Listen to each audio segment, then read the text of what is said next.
Good Wednesday, everyone, and welcome to this edition of Conversations Daily News. I'm your host, Cyrus Webb. Glad you all could join us once again. Well, we made it to another hump day. We, of course, have your news headlines coming up today. We have the truth of the day with Mary Ellen Ciganovich. And in today's entertainment spotlight, we had some breaking news yesterday while I was on the air with filmmaker Omegia Keeys discussing her new documentary, Surviving America. The verdict came in for former officer Derek Chauvin. You'll be hearing part of what she said at that time. Enjoy today's broadcast. For Conversations Daily News, I'm Cyrus Webb with your Wednesday headlines. In national news, ex-cop guilty of murder and manslaughter in Floyd case. Former Minneapolis police officer Derek Chauvin was convicted Tuesday of murder and manslaughter for pinning George Floyd to the pavement with his knee on the man's neck in a case that touched off worldwide protests, violence, and a furious re-examination of racism and policing in the U.S. Chauvin, 45, could be sent to prison for decades. People elated by the verdict flooded the surrounding streets downtown upon hearing the news. Cars blared their horns, and people ran through traffic waving banners. Floyd family members gathered at a Minneapolis conference room could be heard cheering from the next room as each verdict was read. The jury of 6 white people and 6 black or multiracial ones came back with a verdict after about 10 hours of deliberation over 2 days. Chauvin was found guilty on all charges: second-degree unintentional murder, third-degree murder, and second-degree manslaughter. His face was obscured by a COVID-19 mask, and little reaction could be seen beyond his eyes darting around the courtroom. His bail was immediately revoked, and he was led away with his hands cuffed behind his back. Sentencing will be in 2 months. As the judge asked jurors if they reached a verdict, a hush fell on the crowd of 300 strong in a park adjacent to the courthouse, with people listening to the proceedings on their cell phones. When the final guilty verdict was announced, the crowd roared, many people hugging, some shedding tears. The jurors' identities were kept secret and will not be released until the judge decides it is safe to do so. Floyd, 46, died May 25th after being arrested on suspicion of passing a counterfeit $20 bill for a pack of cigarettes at a corner market. In the wake of Floyd's death, demonstrations and scattered violence broke out in Minneapolis, around the country, and beyond. The furor also led to the removal of Confederate statues and other offensive symbols in the months that followed. Numerous states and cities restricted the use of force by police, revamped disciplinary systems, or subjected police departments to closer oversight. In COVID vaccine news, EU agency links J&J shot to rare clots, says odds favor use. The European Union's Drug Regulatory Agency said Tuesday that it found a possible link between Johnson & Johnson's COVID-19 vaccine and extremely rare blood clots and recommended a warning be added to the label.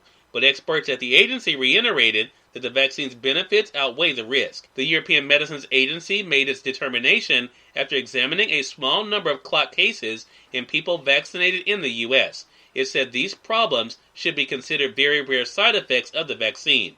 J&J immediately announced it will revise its label as requested and resume vaccine shipments to the EU, Norway, and Iceland.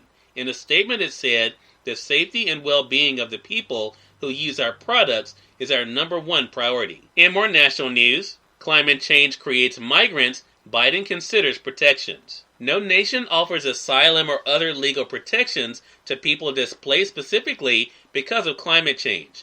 President Joe Biden's administration is studying the idea, and climate migration is expected to be discussed at its first climate summit held virtually on Thursday and Friday. The day the summit starts, Democratic Senator Edward Markey of Massachusetts plans to reintroduce legislation to address the lack of protections for those who don't fit the narrow definition of refugees under international law. It failed in 2019. "We have a greater chance now than ever before to get this done," Markey said in a statement to the Associated Press, citing Biden's climate diplomacy and greater awareness of the problem. The idea still faces monumental challenges, including how to define a climate refugee when natural disasters, drought, and violence are often intertwined in regions people are fleeing, such as Central America. And finally, in entertainment news, Jim Steinman, hitmaker from Meat Loaf and Celine Dion, dies. Jim Steinman, the Grammy-winning composer for Meat Loaf and Celine Dion, Bonnie Tyler, and more, has died. He was 73 years old. Bill Steinman told the Associated Press that his brother died Monday from kidney failure and was ill for some time. He said Jim Steinman died in Connecticut near his home in Richfield. I miss him a great deal already, Bill Steinman said by phone on Tuesday. Steinman was inducted into the Songwriters Hall of Fame in 2012 and won Album of the Year at the 1997 Grammy Awards for producing songs on Celine Dion's Falling Into You, which celebrated its 25th anniversary last month and featured the Steinman-penned power ballad, It's All Coming Back to Me Now. Cyrus Webb, Conversations Daily News. It's now time for the Truth of the Day with Mary Ellen Ciganovich. Mary Ellen, take it away. Hi, this is Mary Ellen with your Truth of the Day. Remain relaxed and calm. Release the temptation to engage in conflict with those who have differing beliefs or opinions. Learn to see such conflicts as opportunities for you to let go of trying to convince others of your beliefs. Detach yourself from any struggle while you focus on staying centered and calm. Complete this exercise anytime you feel others are trying to unduly influence you. When you are able to reconnect with whomever you had a conflict with, find neutral ground to establish a productive friendship. If this is not a possibility, you may have to just let go. Today, avoid conflict by detaching from your emotional responses. And enjoy the day. As I mentioned, filmmaker Omegia Keeys joined me just yesterday on Conversations Live, the radio show, and our program was interrupted with breaking news about former officer Derek Chauvin being found guilty in the murder of George Floyd. Here's a bit of that conversation. For Conversations Daily News, I'm Cyrus Webb with the Entertainment Spotlight.